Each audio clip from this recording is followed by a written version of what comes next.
Bonjour, je suis Gabriel Steg et j'ai le plaisir aujourd'hui d'être avec mon collègue et confrère, le professeur Johan Sylvain de la Pitié-Salpêtrière, pour discuter des résultats présentés à l'American Heart Association au congrès 2020, qui est un congrès virtuel cette année, comme vous vous en doutez, néanmoins un congrès extrêmement riche. Et donc, il y a eu tout au long du week-end de l'AHA des présentations avec un petit décalage horaire, mais néanmoins accessibles en ligne très facilement, dont une présentation, et on va commencer tout de suite par là, à tout seigneur, tout honneur, dont une présentation du professeur Sylvain lui-même sur les résultats de l'essai randomisé Alpheus. Alors, Johan, qu'est-ce que c'est qu'Alpheus? Eh bien, Gabriel, merci. Donc, Alpheus, c'était une étude française menée par donc, le groupe Action, qui comparait donc, le ticagrelor au clopidogrel dans l'angioplastie sélective pour essayer de diminuer les infarctus périprocéduraux. C'était un sujet qui était, on va dire, à la mode sur les infarctus périprocéduraux. Il y a eu la controverse avec Excel. Pour faire simple, on a choisi des patients stables qui doivent avoir une angioplastie élective avec quelques critères d'enrichissement sur des hauts risques de procédure. Et on leur a donné, avant la procédure, soit du ticagrelor en dose de charge, soit du clopidogrel. Il y avait à peu près 1900 patients. On a eu 49 centres. On a inclus également des patients dans la République tchèque, 5 centres en République tchèque. Et on a mesuré comme critère primaire un critère assez large et sensible des infarctus périprocéduraux qui comprend donc les thromboses de stent, les infarctus de type 4A selon la définition universelle, et puis les élévations de troponine qui sont appelées un myocardial injury ou les nécroses myocardites. Et donc, c'était un essai qui est de supériorité, qui a eu la puissance nécessaire pour montrer une différence. Et malheureusement, on n'a pas montré de différence. Il y avait un taux d'événement du critère primaire qui était identique dans les deux bras, entre le ticagrelor et le clopidogrel. La sécurité était bonne. Il y avait pas de saignement majeur augmenté avec le ticagrelor dans les premiers 48 heures de traitement, là où il y avait le critère primaire, ni dans les 30 jours qui suivent, puisqu'il y avait un traitement prolongé de 30 jours. Il y avait néanmoins des saignements mineurs qui étaient augmentés dans le bras ticagrelor, et également les dyspnées liées à l'effet adénosine-like. Et en conclusion, c'est un essai qui montrait, qu'il y avait très peu d'événements graves, que l'angioplastie coronaire, même à haut risque, est quand même assez safe avec très peu de. On avait 0,1 à 0,2% d'événements graves, que le reste, ce sont des événements périprocéduraux qui sont surtout liés à un événement biologique, dont on doit encore, je pense, étudier la cause exacte, puisque cette étude, avec un médicament qui marche mieux que le clopidogrel sur l'inhibition plaquettaire, n'a pas réussi à diminuer la forme thrombotique le mécanisme thrombotique de ces petits infarctus. Donc peut-être qu'il y a d'autres pistes, peut-être que c'est plus lié à la plaque, qu'il faut s'intéresser plus à la plaque qu'à la thrombose.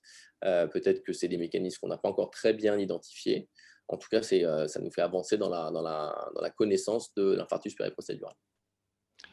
Alors, c'est effectivement une très, très belle étude. Ce qui est intéressant, c'est que finalement, ça confirme le caractère très sûr de l'angioplastie élective. Il faut rappeler que dans l'angioplastie élective, le ticagrelor n'a pas d'indication aujourd'hui, que le clopidogrel est le seul médicament antiplaquettaire inhibiteur de P2Y12 qui soit indiqué, en tout cas en France, dans cette indication. Mais quand on donne du ticagrelor, parfois en dehors de l'AMM, à des patients qui ont une angioplastie élective, c'est surtout pour essayer de prévenir des thromboses de stent plus tardives. Est-ce qu'on a des informations dans Alpheus sur les thromboses de stent dans les deux bras? Alors, oui, les thrombostènes étaient très, très rares. On a eu 0,3% dans les deux bras à 30 jours. C'est très faible si on compare à une autre étude d'angioplastie élective qui était l'étude Champion Phoenix. Il y avait taux de thrombosostène qui avait été diminué par le cangrelor, mais ils étaient quand même avec un taux plus élevé. Donc, je ne suis pas sûr même avec 2000 patients, on puisse sortir beaucoup d'informations. Ces thrombosostènes très rares. En tout cas, ça rassure sur le critère, même qu'il y a de sécurité des angioplasties électives. Hein. Il y avait tout de même des rotablators, 60% de patients multitronculaires, plus de 30 mm de stent pour chaque bras. Donc, c'est quand même des patients qui avaient reçu multiples stents. Donc, c'est assez rassurant sur le taux de thrombose de stent actuel sur un échantillon quand même de 50 centres français et tchèques. Merci. Alors une autre étude qui est vraiment intéressante si on s'intéresse à la thrombose et aux anticoagulants, c'est l'étude RIVER, une étude brésilienne sur l'anticoagulation chez les patients qui ont des prothèses biologiques en position mitrale. Voilà, c'était Ottavio Benoit-Wanger qui a présenté donc cette étude dans la même session de l'aide clinicale trial. Et effectivement, c'est une étude très innovante puisque jusqu'à présent, il n'y avait pas d'utilisation d'AOD dans les prothèses valvulaires.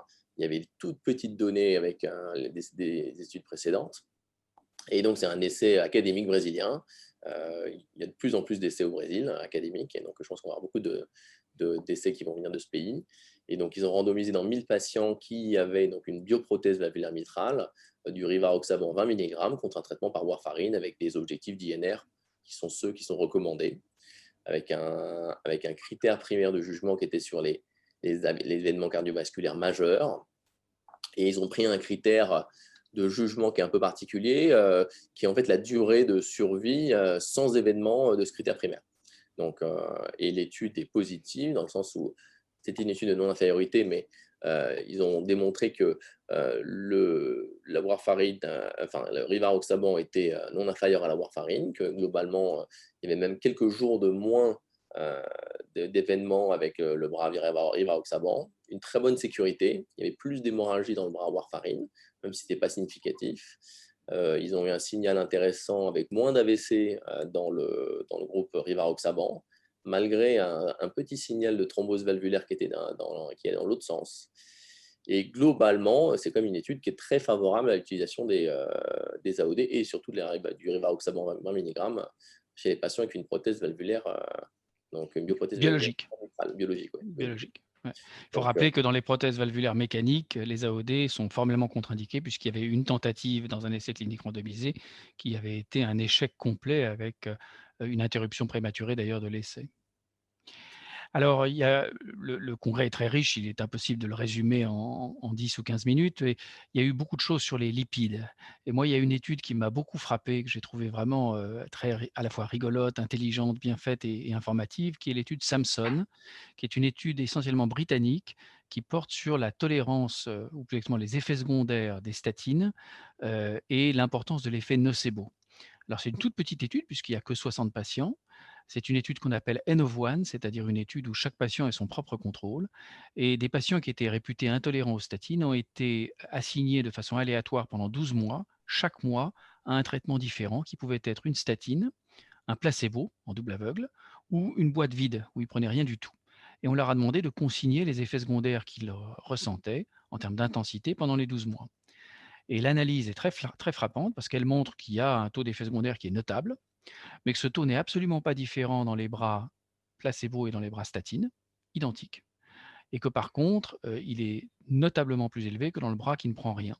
Donc, il y a des effets secondaires lorsqu'on prend des comprimés de statine, mais ces effets sont largement induits par un effet nocebo et ne sont pas spécifiquement liés, semble-t-il, à la statine. Et d'ailleurs, une fois l'étude terminée, la moitié des patients, plus de la moitié des patients qui étaient participants à l'étude ont accepté de reprendre une statine et qu'ils ont toléré pendant plus de 6 mois. Et donc j'y vois un message extrêmement rassurant pour les prescripteurs de statines, comme pour les patients qui ont des indications claires à l'utilisation des statines, notamment en prévention secondaire, qu'il ne faut pas priver du bénéfice de ces traitements en craignant des effets secondaires allégués, puisque nous savons aujourd'hui qu'une grande partie de ces effets secondaires sont en fait induits, ces effets nocebo, et donc ça incite à un dialogue vraiment suivi avec les patients pour leur expliquer les tenants et les aboutissants des statines, leur rapport bénéfice-risque, la bonne tolérance générale de ces médicaments lorsqu'ils sont donnés en aveugle et comparés à un placebo, et l'importance de les prendre. Des commentaires? Non, je trouve que c'était effectivement une étude très intéressante. Il y avait eu déjà aussi l'année dernière une étude de réintroduction de statine chez les patients qui étaient résistants aux statines, qui montrait qu'on pouvait réintroduire une dose de statine dans 60% des patients. Donc je pense que ça conforte l'idée qu'il faut réessayer quand il y a des indications formelles de réintroduire une statine. Il faut qu'il y ait effectivement un dialogue qui est souvent long en consultation, mais efficace, puisque ensuite les patients peuvent le reprendre. Alors toujours dans le domaine des lipides, il y a eu 2 études, présentées le même jour, qui sont Strength, une très grande étude, 13 000 patients et puis une plus petite étude scandinave qui s'appelle OMEMI sur les patients âgés, qui portait sur les oméga 3, essentiellement des mélanges d'oméga 3, EPA et DHA en prévention secondaire. Et pour faire court, ces 2 études n'ont observé aucun bénéfice des oméga-3 en prévention secondaire, même en utilisant une relativement forte dose. Ce qui contraste avec les résultats qui avaient été très positifs de l'essai REDUCE-IT avec l'eicosapentaéthyle, l'EPA, et de l'essai GELIS, qui est un essai japonais, également avec l'EPA à plus faible dose il y a quelques années. Alors, il y a eu une grande discussion sur la raison de ces discordances, avec 2 essais très positifs et 2 essais totalement négatifs. On a discuté l'EPA DHA versus EPA pur, on a discuté la dose, on a discuté le contrôle par un placebo. Est-ce que le placebo est inerte? Alors, Strengths a utilisé de l'huile de maïs, alors que Reducit avait utilisé une huile minérale et Gélis n'avait pas utilisé du tout de placebo. Et puis, il y a probablement aussi, peut-être une contribution de tous ces facteurs, une contribution de la population qui est, étudiée et enfin, peut-être un effet chance parce que quand on fait, plusieurs essais sur la même population, on ne trouve pas toujours la même chose. Peut-être que Reducit a été optimiste et Strengths pessimiste. En tout cas, on doit dire que tout le monde est un peu perplexe aujourd'hui, avec la juxtaposition de ces études très positives et d'études complètement négatives. Ouais, effectivement, je suis, complètement d'accord là. Après Réussite, on était, assez, convaincus, hein, qu'il y avait un traitement pour les patients avec une hypertriglycéridémie, grâce à ces, oméga-3 à peu forte dose et c'est vrai que, même l'effet un petit peu sur la stabilisation de la membrane avec, l'augmentation du risque d'un peu de fibrillation auriculaire qui s'est vu dans cet effet, était assez convaincant sur, en tout cas, l'effet de ces molécules sur le tissu cardiaque et l'athérome. Donc c'est vrai qu'on est perplexe et je ne sais pas comment on va s'en sortir encore. Alors la FDA a autorisé le médicament à la suite de Reducit. En Europe, je ne sais pas encore où on en est, mais bon, je pense qu'il y a encore beaucoup d'analyses qui vont sortir et on va devoir réfléchir sur l'utilisation de ces drogues. Et puis alors dernier résultat, mais on va conclure parce que l'heure avance.